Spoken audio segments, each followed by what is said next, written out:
illustrates the stereotypical hero-villain persona. The directors I will be discussing in my presentation broke that mold and twisted the roles of traditional heroes and villains. The first clip I'm going to show you is from Alfred Hitchcock, Strangers on the Train, who incidentally had the same start as David Flash.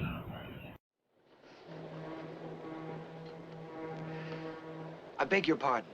Aren't you Guy Haynes? Oh, sure. I saw you blast Faraday right off the court in South Orange last season. Made the semifinals, didn't you? Yeah. Oh, I certainly admire people who do things. By the way, my name is Bruno. Bruno Anthony. See?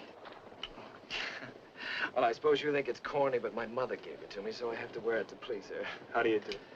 I don't talk much. You go ahead and read. Thanks.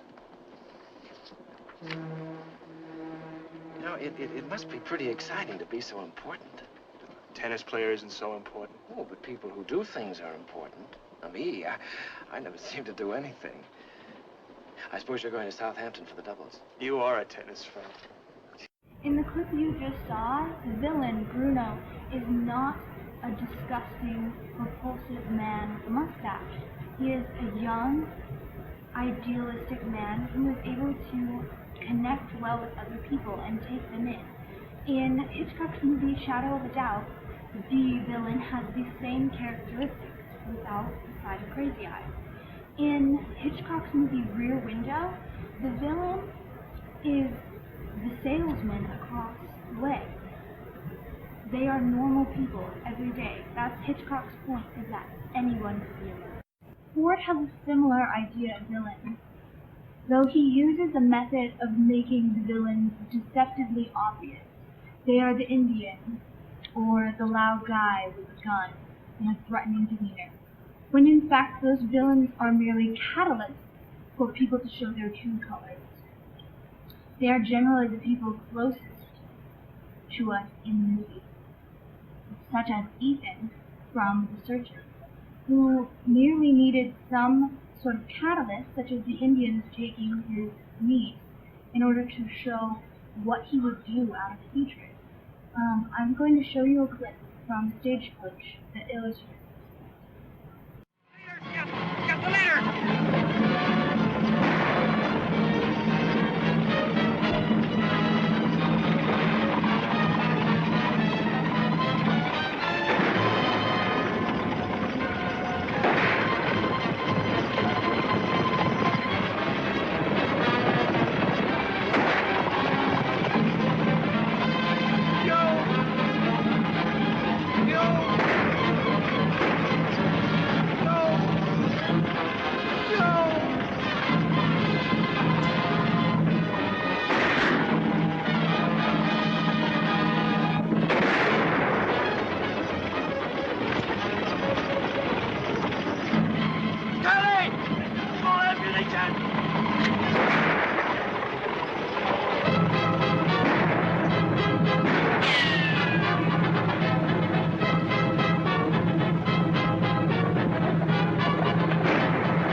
was a respected passenger on the stagecoach, and yet when the going got tough, he did the cowardly thing and ended up getting shot.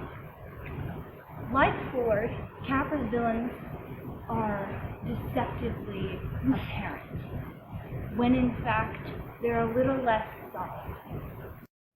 Capra's villains are money and power, which is best illustrated by You Can't Take It With You. Mr. Kirby is the villain in that movie, or so it seems. He is a horrible man at the beginning of the movie who is obsessed with money and power. But by the end of the movie, he has changed his tune and realizes what's truly important. evil exists, good will rise up to meet it.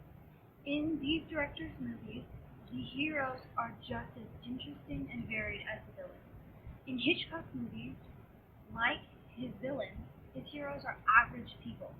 In Shadow of a Doubt is the niece who has to rise up and fight against her murderous uncle, completely alone.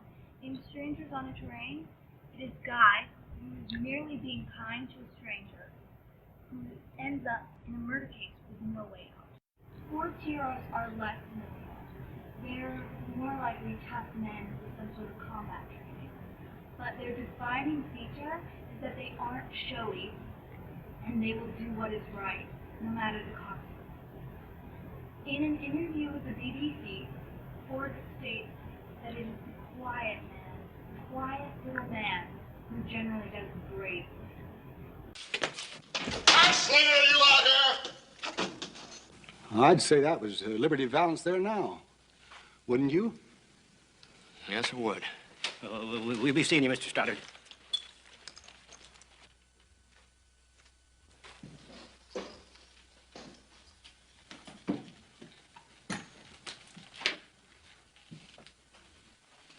Come closer where I can see you.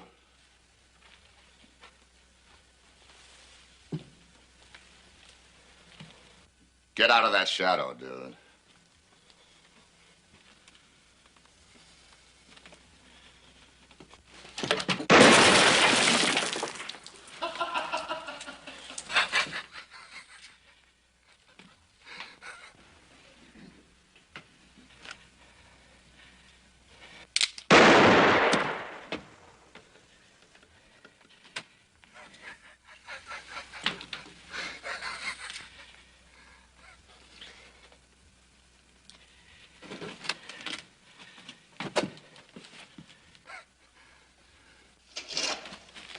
You got two hands, Slinger. Pick it up.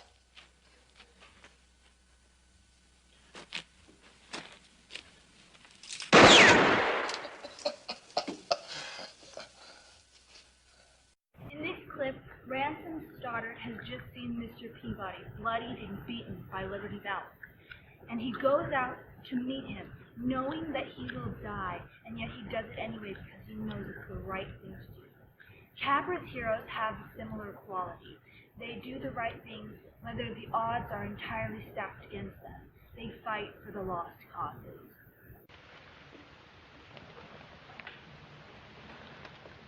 I guess this is just another lost cause, Mr. Payne.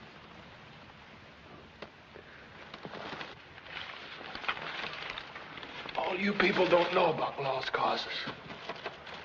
Mr. Payne does. He said once they were the only causes worth fighting for. And he fought for them once. For the only reason any man ever fights for them. Because of just one plain, simple rule. Love thy neighbor. What you just saw is from Mr. Smith Goes to Washington, in which Mr. Smith fights to the very end of the movie for the cause that he knows is right. Even though he knows it's a lost cause, he does it because he wants what's right, and he will fight for that no matter what happens. Another Capra example of this is George Bailey, who, no matter his circumstances, continues to do what's right for everyone else. Well, what do you say? No, Tom, you have to stick to your original agreement. Now, give us 60 days on this Okay, thing. Randall. Are you going to Potter's? Better to get half than nothing. Tom! Now, Randall, wait a minute. Now, wait. Now, listen. Now, listen to me. I beg of you not to do this thing. If Potter gets a hold of this building and alone, there'll never be another decent house built in this town. He's already got charge of the bank, he's got the bus line, he got the department stores, and now he's after us. Why? Well, it's very simple. Because we're cutting in on his business, that's why. And because he wants to keep you living in his slums and paying the kind of rent he decides.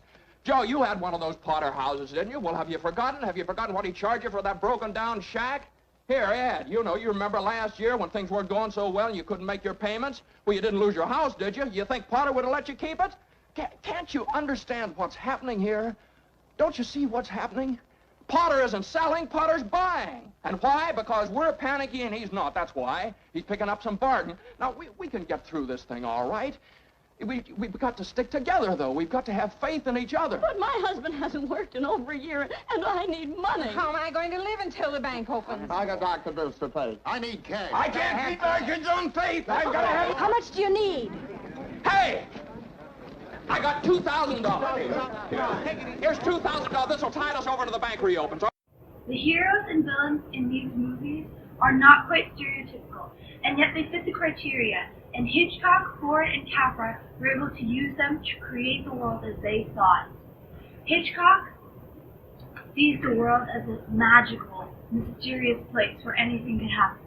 Ford shows us a world from the past, where chivalry and honor still exist, in the hopes that we might take some of it. And Capra believes in a world that one man can make a difference, even if he is the only person standing.